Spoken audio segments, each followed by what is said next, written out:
Hello everyone, this is the Insomniac GM. Now, today I'm gonna be doing another Big Geek Emporium advertisement video. They're not sponsoring me, by the way. Once again, I like advertising competitors because us, the consumers, we win from having competitors. So hopefully, Big Geek can grow, improve, and if it can become big enough, then them and drive through, they can compete a lot better and we win from it. So, today's video, I'm going to be covering Night of the Dire Turkey. Now, this is made by a fellow YouTuber. I've mentioned his channel quite a few times. I love his videos. I will be frank with you. I am kind of biased on that. Now, his name is the OGGM Adventures. So, if you want to check him out, you can go subscribe to him. He talks about deals that are going on in the RPG community, what um what what news he has, releases, controversies, whatnot. And he was doing Minecraft videos. He started a new channel for that. So if you're into Minecraft videos, you can go check that out. I can't remember the name of it. Personally, I'm not a fan of Minecraft. But if you are, got a new channel you can check out. So, Night of the Dire Turkey is on Big Geek Emporium. It's a really cheap module. I can't even remember. Um, this thing, like, I printed it out. It is hardly, like, it's not a whole lot of pages. And that is because it's designed to be a quick little one shot.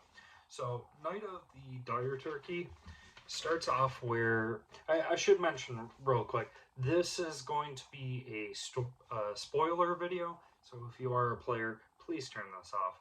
If you're a DM, keep watching. If this interests you, pick it up.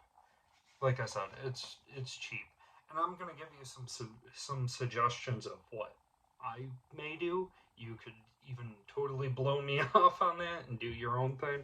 But Night of the Dire Turkey, during the events of the story, the mayor is a has joined the cultists of Jublix, I believe the creature's name is.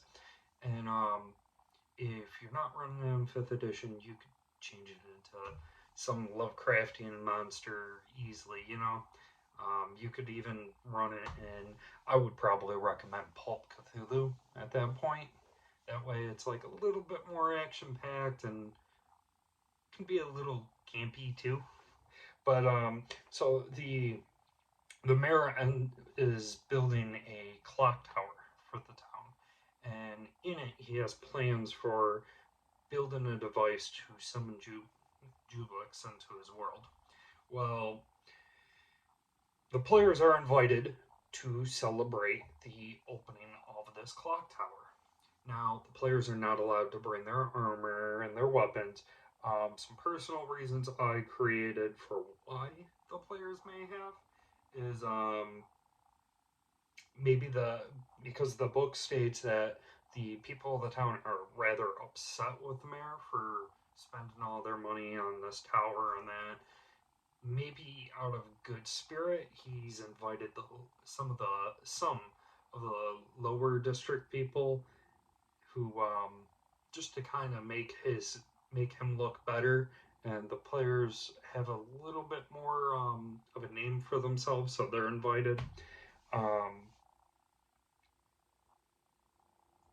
Maybe the players save a family member of some nobleman or whatever who is invited to this party, and due to recommendation, they are invited. Um, or you could go the players are part of like the Thieves Guild or something, and they're to hired to go steal something there, and while the players are trying to go, they end up like running across all these issues, and it becomes a change of plan. Um, Now, one thing I would suggest is I think the mayor should have a boss or a right-hand man of some sort, and I would introduce him into the storyline too, but I'd use it more as a cliffhanger, and I'll explain that some more.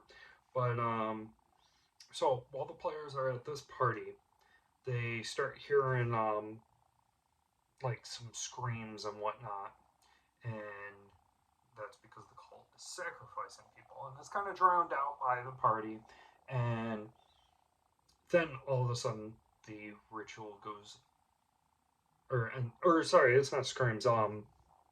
They hear the sounds from a sacrifice, like thumping around and all that, and the sacrifice becomes a failure and an explosion happens. Now this location is now on fire, this building. So now the players have to evacuate. The place is covered in green flames and the building is burning more. Well, some of the cult members have turned into ghouls, and they start running down and attacking the people. So now the players are dealing with fire and they're dealing with the cult. The players have so many rounds to escape, and they can spend some of those rounds to help people to escape now. And if you do every so many rounds, I believe it's like they have 8 rounds to escape the tower, and in the 6th round,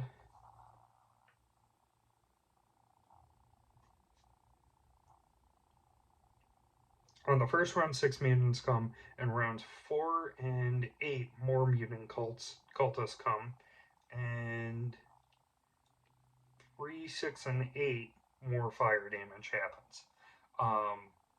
What I would recommend is give the players a benefit for rescuing these civilians first off, because if what I would do is if they end up helping some civilians, especially when they're unarmed, you know, it's going to be difficult for them and it may not be as rewarding for them. But if they help them out, maybe somebody has a weapon on them that they can pass on to them, a guardsman who's injured or something. Um, you know, this will encourage the players who are less heroic to be more heroic and give them more of a benefit, making the encounters easier. Now, I'd also recommend, this is a me thing again, so I'd recommend every on the fourth round, I would give a -1 to all rolls because they are inhaling the smoke and it's making things difficult for them. If they cover up their mouths and that, I'd probably cancel that out. And then never wrote. Oh, and then round 6, I would give them a -2. At that point, covering their mouth, maybe -1 at that point. So -1 on round 4, -2 on round 6. That's my rule. It's not actually in the book. So I fight them off, and eventually the players leave. The tower collapses, and from this clock tower, you can hear the sounds of the sacrifice, which is, you guessed it, the dire turkey. Again, I picture this so much with Pulp Cthulhu. Like, I think I may have to run it that way. But, let's see. So, wizards start running up to the clock tower that's burning, and they're trying to cast spells to, like, put up the walls and, like, try to put out the flames. And, the mayor and the cultists also emerge from the flames. And, the players have 4 rounds to deal with these remaining cultists. Now, if they successfully kill them all, I would end up then the module says the dire turkey is at half not half, but it loses some of its stats. It's not as powerful. So for instance, this armor class would go from 15 to 10. If even one cultist remains of all these ones, then it ends up it's at full power. So back where I was saying, like, give some encouragement to motivate the characters to save people, maybe that will help them take down the dire turkey or take down these cultists faster to make the dire turkey encounter easier. Um, do good things, you'll be rewarded. You're being a jerk. I shouldn't say jerk. You're thinking about yourself. It's not going to be as easy. You're going to have to fight these cultists on your own. Once you end up defeating the turkey in that, though, the book does state that there will be a part 2. Now, I did contact the OGGM, and I asked him, due to the OGL, because this is normally written for 5th edition, if he was going to continue doing 5th edition for this. And he stated that he was going to not make it 5th edition. I can't remember if he said it was just going to be I can't remember exactly what he said. It's been some time, and I'm bad I didn't respond to him yet. So if you're watching this, OGGM, I am so sorry. But yeah, now that's why that part where I said there's a cliffhanger, that's where I have the right hand man for the mayor or his boss. Maybe he got away. Maybe he did not become Uncle. Maybe he's out there leaving, and the DM or GM can tell the story of this dude leaving. So that was the Dire Turkey. I hope you enjoy it. I think I'm going to actually run this through Pulp Cthulhu, like I said, and I will let you guys know how that goes if and whenever I do it. And again, please go check out Big Geek Emporium and go check out the OGGM Adventures. And I'll see you guys again next time. Take care.